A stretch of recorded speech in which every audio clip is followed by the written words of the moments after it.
Além das coordenadas cartesianas, podemos usar as coordenadas polares.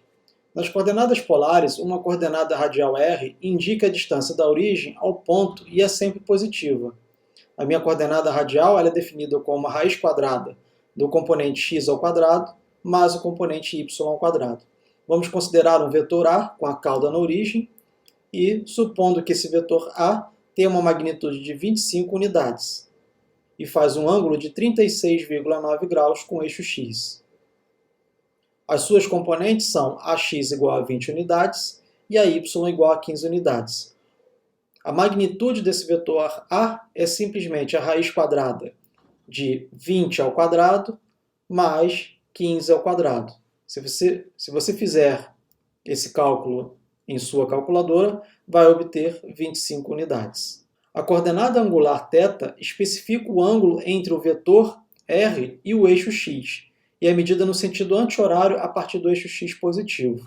Veja que o meu ângulo foi calculado a partir do eixo x positivo, e vale 36,9 graus.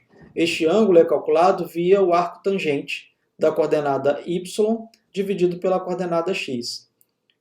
Arco tangente de 15 dividido por 20 será igual a 36,9 graus. Faça essa conta em sua calculadora. Os sinais de x e y determinam em qual quadrante θ se encontra. Vejamos aqui um vetor que se encontra no segundo quadrante. A cauda na origem e uma extremidade no ponto de coordenada x igual a 10 e y igual a menos 10. O ângulo θ será igual a arco tangente de menos 10 dividido por 10, ou arco tangente de menos 1.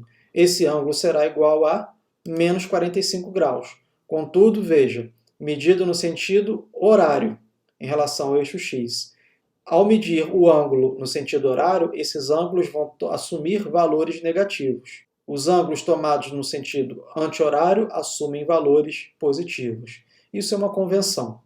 Qualquer ponto arbitrário P é especificado inteiramente por coordenadas cartesianas x e y e coordenadas polares r e θ.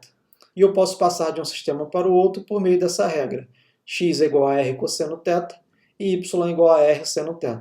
Vamos considerar novamente um vetor A com a origem, com a cauda na origem e que possui 20 unidades ao longo do eixo x e 15 unidades ao longo do eixo y. A sua magnitude, que vale 25, foi calculada como 20 ao quadrado mais 15 ao quadrado, a raiz quadrada dessa soma. O ângulo vale 36,9 graus. A coordenada x é simplesmente a magnitude do vetor, 25, vezes cosseno de 36,9. E esse resultado será igual a 20. Então, faça essa conta. X é igual a 25 vezes cosseno de 36,9. E a coordenada y será igual à magnitude do vetor, que será 25, vezes o seno do ângulo, que é 36,9. O resultado será 15 unidades. Na álgebra vetorial, uma relação importante é o produto entre dois vetores. É tão importante que recebe um nome especial. Se o ângulo entre dois vetores A e B for φ, representado por essa letra grega φ, define-se como produto escalar a representação vetor A, produto escalar vetor B, cuja magnitude é igual ao produto da magnitude do vetor A vezes a magnitude do vetor B vezes o cosseno do ângulo entre o vetor A e B. O produto escalar é comutativo, e o resultado do produto escalar A escalar B é um número, daí o nome produto escalar. Portanto, A escalar B é igual a B escalar A. No eixo cartesiano x e y, há dois vetores, o vetor A na direção y negativo e o vetor B na direção x positivo e na direção y negativo. O menor ângulo entre esses vetores é o ângulo φ. Considerando o produto escalar desses dois vetores, que é dado por AB cosseno φ, o termo B cosseno φ é a projeção do vetor B na direção do vetor A. Então imagine que você pegue uma lanterna, acenda essa lanterna fará uma sombra sobre A. Se eu tomar o cosseno desse ângulo φ, cosseno φ é cateto adjacente sobre a hipotenusa. E a hipotenusa desse triângulo é a magnitude do vetor B. Então, o cosseno φ é a magnitude de A dividido pela magnitude de B. Ou A é simplesmente B cosseno φ. Portanto, B cosseno φ é a projeção do vetor B na direção de A. Da mesma forma, considerando o produto escalar BA cosseno φ, o termo A cosseno φ é a projeção do vetor A na direção do vetor B. Suponha que você pegue uma lâmpada, projete sobre o vetor A sombra que o vetor A vai causar em B sobre B é A cosseno φ.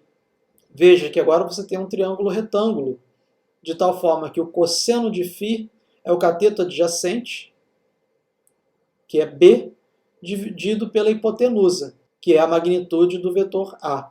Logo, cosseno φ é B sobre A, ou B é igual a A cosseno φ.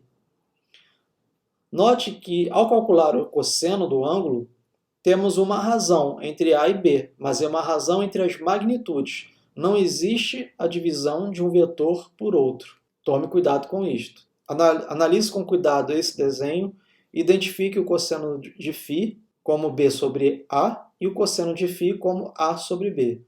Cosseno de φ de A sobre B é o triângulo maior. Note o ângulo reto e a hipotenusa, que é oposta ao ângulo reto. E o cosseno φ B sobre A, note o ângulo φ, o ângulo reto e a hipotenusa, que é oposta ao ângulo reto.